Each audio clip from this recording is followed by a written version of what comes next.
Well, hello. Welcome back to another episode of I'm Not Triggered, the podcast. I'm your host, Adrian Purchase, and I'm so glad you're here today because today we're going to talk about joy, but we're going to talk about foreboding joy. Okay. Oh, God. And why we're afraid of happiness. I know that I'm afraid of happiness and calm and serenity, even though it's like all I've wanted in my whole life. Once I get it, I feel like I don't know what to do with it, right? So that's what we're going to talk about today. But of course, I got to tell you, I'm not a certified therapist. And if you're struggling with mental health issues or you need more support than what I can provide, I strongly recommend that you reach out to the proper resources to get the help that you need. So I want to frame this through like a personal experience because I think a lot of you might relate to this. We're having a great day, right? We're out with our friend. We got some good news. Things are going well. And all of a sudden, you have these really dark thoughts like, what if this happens? What if that happens? And it's something bad, right? And it kind of comes out of nowhere and it deflates that good mood. Sound familiar? That's foreboding joy. So, what is joy? Joy is the ability to feel content in one's life. That's what it is. I know, I thought it was something more, but that it sounds pretty easy, like pretty low key, and yet I have such a hard time allowing myself to feel joy or to feel joyous, right? So Dr. Brown has done an incredible amount of research on this, on like vulnerability and shame, and of course joy comes up because joy is one of the most vulnerable emotions that we can experience. And what I mean by that is when we feel joy, and we accept that we're feeling joy in a place of health, we understand that that joy will not last permanently. And yet we're still able to allow ourselves the experience of joy. When we're unable to tolerate joy, Dr. Brown says this: joy is the most vulnerable emotion we experience. And if you cannot tolerate joy, what you do is you start dress rehearsing tragedy. I know I do that, right? That's like the disorder of anxiety. That's what we do. That's what anxiety does. It's trying to protect us, right? But it's running off of corrupted data because we don't have data of the future. We're not there yet. We only have data from what's already happened. And if we're trying to actively change our circumstances, the information that we're trying to take from the past when things were not good and apply those same belief systems and thoughts and reactions to right now when that's not the same reality, it just kind of nixes things out, right? But why do we do that? We do this because of trauma, right? There's this book called How Emotions Are Made by Lisa Feldman Barrett. And in it, essentially, she talks about how our brain is a prediction machine. But just like I said a minute ago, if we're predicting the future based off of the past, that's corrupted data. And it's not really going to be effective or helpful for what we're trying to do now in the present. And here's where it gets really interesting because we know trauma impacts our physiology, right? We know that. But it impacts this network called the interoceptive network. And what that is it's just our bodies cueing our brain to some sensation, right? So the gut feeling that we get, like our intuition, is part of our interoceptive network. And it's taken all this information from the past and from the moment and trying to predict the outcome. Our interoceptive network is how we know when we're hungry. It's how we know when we have to use a bathroom. It's how we know when we're feeling lonely. It's how we know when we're having a panic attack. That's what our interoceptive network does. It's like the messenger. But here's the kicker, right? So the network, the interoceptive network, doesn't just handle physical sensations.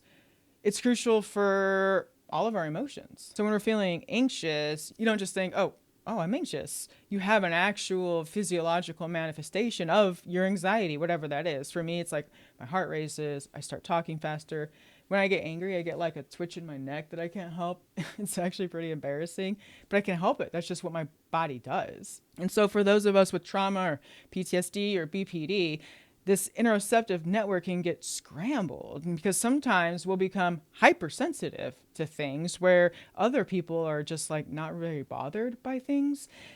And then there are other times where we feel nothing when maybe we should feel something, right? So we become numb to our internal signals out of self-protection. But this directly impacts our ability to feel safe with positive emotions like joy. So the gut feeling that something is off, like that's our interoceptive network alerting us. But when our trauma teaches us to ignore these signals, or when those signals are constantly firing because we haven't done traumatic processing work, we just lose trust in our own interoceptive network. We no longer trust that when our body says we're hungry, we're hungry. We no longer trust that when our body says we're sad, that we're sad. We're like, no, I'm not sad. And then you get angry.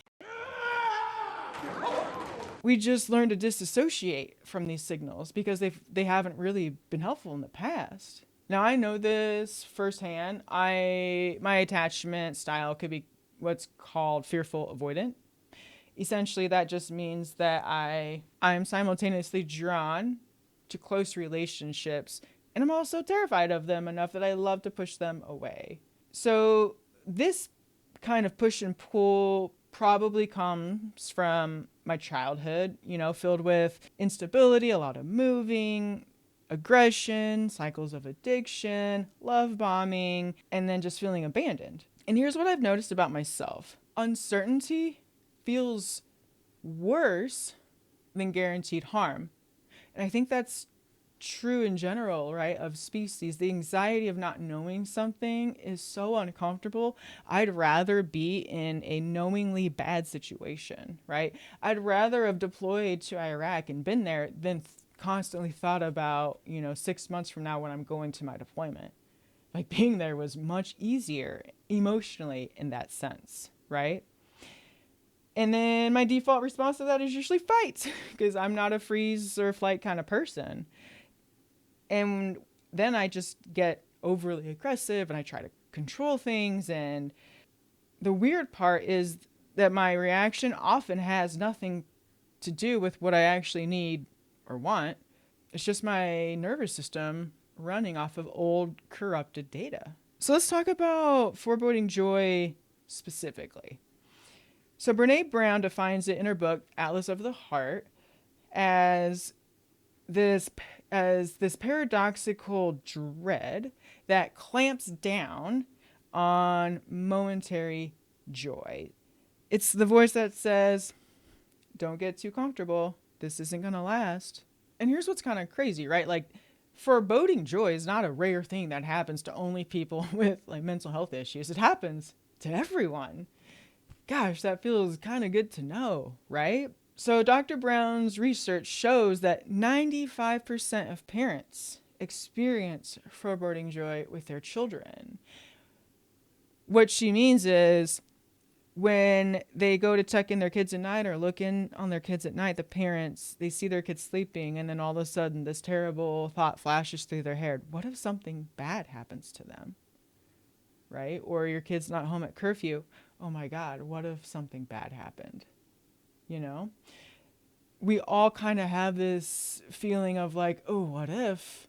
And that is a universal, I think, very human feeling, like foreboding joy. I think it's interesting because I know for me with BPD, like I know suicide rates with BPD and chronic mental health trauma is quite high. And I think part of the reason is that this foreboding joy of like accepting that you're alive today and accepting that you might not be alive tomorrow. Like there's a 50-50 chance, right? I mean, you're born and then we are all going to the same place, unless you're that one guy who thinks he's going to live forever. And why you'd want to live forever in this world, I'm not sure. But it's interesting to think about. For me, some of my foreboding joy is knowing I'm going to die. Like, what has all of this been for? It's kind of heavy. It can be hard to think about. And how do we combat this very heavy, significant, and valid fear of joy with like the unknowingness and we're still here, right? That's kind of the dialectic, I think, of being alive as a human. I know that part of my maladaptive coping strategy for knowing I'm going to die is like dress rehearsing tragedy in the interim, right? Sometimes I'm like, oh, my wife's coming home from work and I'm like, oh my God, what if she gets into a car wreck and my whole life changes, you know? And there's something relieving knowing that I'm not the only one that has these thoughts. And if we didn't have the foreboding part of joy, I don't know that I'd know that I felt joy in the first place, strangely enough, right? And I lived in this space of like foreboding joy only and constant anxiety for like 35 years of my life. And that's a hard place to live. To not allow yourself to feel joy. No wonder I was miserable and kind of angry. I was definitely angry, you know? I genuinely believe that if I let myself be happy, I was just setting myself up for a fall. And I could avoid that altogether by just not being happy. You know, at least if I was miserable, I knew what to expect. It felt like a cost benefit analysis. You know, like, is this moment of joy worth the potential pain of the fall of that? And my traumatic brain's answer was no. Stay vigilant, stay away, stay ready. Don't let your guard down. But here's what I didn't understand then. Like, the hypervigilance about my sense of joy, it wasn't really protecting me from anything. It was just guaranteeing that I'd suffer through happiness and good times too. Because instead of letting myself just enjoy a good day, I let my emotions and my anxiety and my fear ruin what could have been a good day. So I have to allow myself to have good days. It's okay to have a good day. What are we actually trying to protect ourselves from when we have foreboding joy if we're not trying to protect ourselves from joy? I keep coming back to Dr. Brown's definition, what she said about joy, you know, being the most vulnerable emotion that we can have. And that vulnerability in there is key. Joy requires us to drop our defenses, to be present, to acknowledge that something good is happening right now.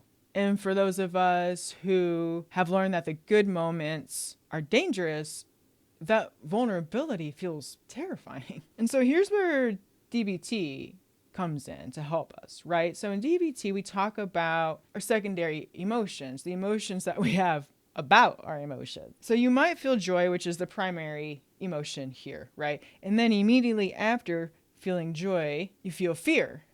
That's the secondary emotion. The fear isn't about what's happening right now. The fear is about the emotion of joy. You following me? So think about the cost of this, right? So how many years did I spend overthinking instead of just feeling? 100.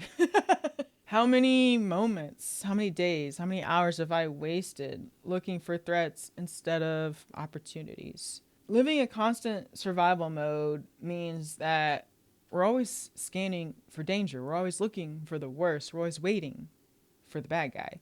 We're never fully present for beauty and connection or simple contentment with our lives. So here's some questions that I've been sitting with, and I'd like to pass them on to you. The first one is, what if we assessed joy in our bodies instead of immediately jumping to our anxious thoughts? What if we created something instead of overthinking things? What if we made those changes that we've been avoiding instead of staying stuck in our familiar ways? And here's the thing that I'm really learning through all of this. All of our emotions are part of being authentically human, and we can't shut them off, and we cannot change them. We can change our relationship to our emotions.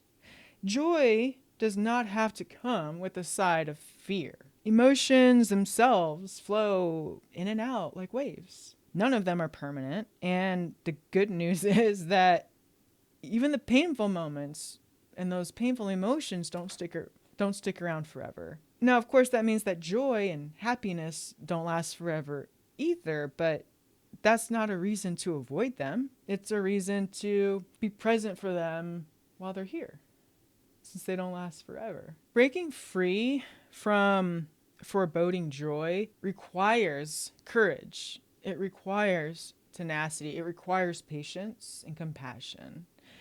It means being willing to feel vulnerable. It means risking disappointment for the possibility of genuine connection, of genuine happiness. And one DBT skill that I found really, really helpful as I've learned to deal with the distress of joy is called opposite action. And I've learned this in like CPT as well. So it's interesting that it's come up a few times. But basically, here's how it works, right? So you identify the emotion that you're feeling and the urge that goes with it. Let's say we're feeling joy and now I want to start a fight.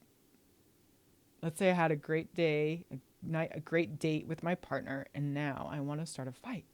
Nothing was wrong. But all of a sudden, I'm real mad about something, right? And I got to say that today, right now, even though we had a great day and a good date, right? So instead of leaning into having a good connection with my partner, having a good day, enjoying our date, and going toward the fear of the vulnerability that comes with connecting with a partner, by throwing up an argument or picking a fight, essentially, I'm avoiding all the vulnerability that love and joy and contentedness and connection require and ask of me, right? And instead, I'm throwing a tantrum. Does that make sense? So when I'm feeling this fear of like, oh my God, I've had a great day, I've had a great evening, and now I'm still enjoying myself, and those thoughts start to be like, well, here soon, bloopity bloppity blue, something bad's gonna happen, right? This will end. And it will probably be my fault, is usually the narrative that goes with that. The opposite action skill says, oh boy, okay, what if we just put a pin in those thoughts, and tried to stay present with what's happening right now and allow myself to feel happy? So when I feel the familiar pang of this is too good to last and the urge to withdraw or to start worrying, I can practice leaning in instead. And if I'm enjoying dinner with my wife and my brain starts catastrophizing, I can make myself be more present. I can look at her face, I look her in the eyes, I watch her lips move, and then I'm back. It's kind of like rewiring the predictive networks that we talked about in the interoceptive network. What we're doing is we're training our predictive model brains on new data, on new information from our new environments and our new relationships, right? So now the data that our brain is using won't be corrupted. Look, I get it. I'm not saying that this is easy. Like, none of this is easy, right? 35 years of dress rehearsing tragedy, it doesn't just end one night because now all of a sudden I'm happy feeling joyous, or I'm comfortable with feeling joyous. But I am saying it's possible. Joy does not have to feel like a betrayal of your pain. It doesn't have to feel like it's a weak spot. You've had trauma and terrible things have happened, and you're still allowed to feel happy. You're still allowed to be happy. Happiness doesn't have to feel like you're setting yourself up for a disaster either, you can hold both of these things. That's what DBT teaches us, right? Is the reality is we have to hold the dialectic of being glad to be alive and also the fear and the sadness that comes with knowing we're going to die and everyone we love will die and we don't know what order that's going to happen in. No idea, right? We have an idea of how the order should be, but I don't know what's going to happen today, tomorrow. So the goal here is not to not feel anxiety about feeling joy, and it's not about forcing yourself to feel happy all the time, but the goal is really just to expand our capacity to be present for whatever is happening in the moment, joyous or not, instead of living under the fearful tyranny of these narratives in our heads that are coming from corrupted data from the past. Every time that we stay present for a moment of joy, we're building evidence against the lie that happiness is dangerous. Our brains learned that joy equals danger because it did. Joy did equal danger. That was true. But that's not true anymore. And our brain can learn new information. It can learn to be safe. It can learn that vulnerability can be worth it, that we deserve to feel loved and we deserve to feel happy. That's the work, and it's work worth doing. Thanks so much for hanging out with me today. I really appreciate your time. I'd love to hear your thoughts. Till next time, take good care of yourself.